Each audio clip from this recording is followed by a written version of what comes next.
अकाल मृत्यु। यह मृत्यु व्यक्ति के समय से पहले ही मृत्यु को स्वीकार कर लेने से होती है। यह उसके वर्तमान जन्म में किए गए पापों का परिणाम होता है।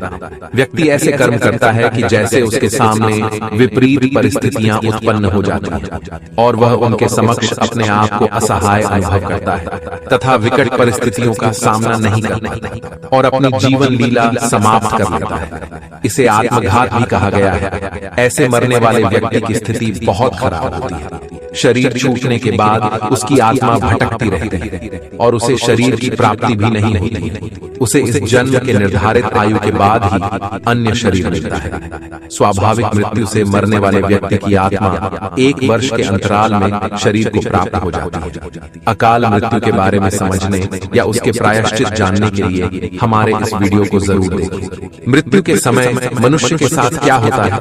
भगवान विष्णु बताते हैं कि हे गरुड़, आत्मा के शरीर से मुक्त होने से पहले उस व्यक्ति के शरीर में कई प्रकार की व्याधि अर्थात रोग उत्पन्न हो जाते हैं, जैसे कि मस्तिष्क का रोग, आंखों का रोग, हृदय का रोग, उदर रोग, पैरों का रोग इत्यादि कई प्रकार के रोग हो जाते हैं। मनुष्य रोगों से पीड़ित होकर तड़पता है। उसे अपने मृत्यु की आशंका होने लगती है और वह मृत्यु को सोचकर भयभीत होने लगता है।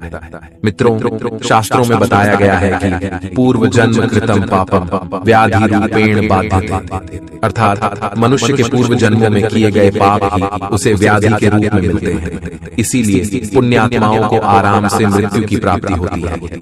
विष्णु जी कहते हैं, मृत्यु के समय उसका कंठ अवरुद्ध होने लगता है, उसकी आंखों में आंसू आने लगते हैं, उसका शरीर पंगु होने लगता है, उसकी हृदय गति रुक जाती है, उसे अत्यंत घुटन महसूस होती है।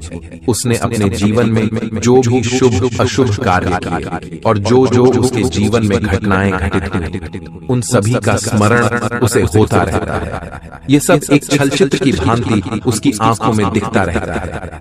इस दौरान उसके मन में जीवन भर अर्जित संपत्ति और प्रियजनों के प्रति अत्यधिक आसक्ति होती है, जिसके कारण उसके प्राण निकलते समय उसे अत्यधिक कष्ट और अत्यंत दुख होता है।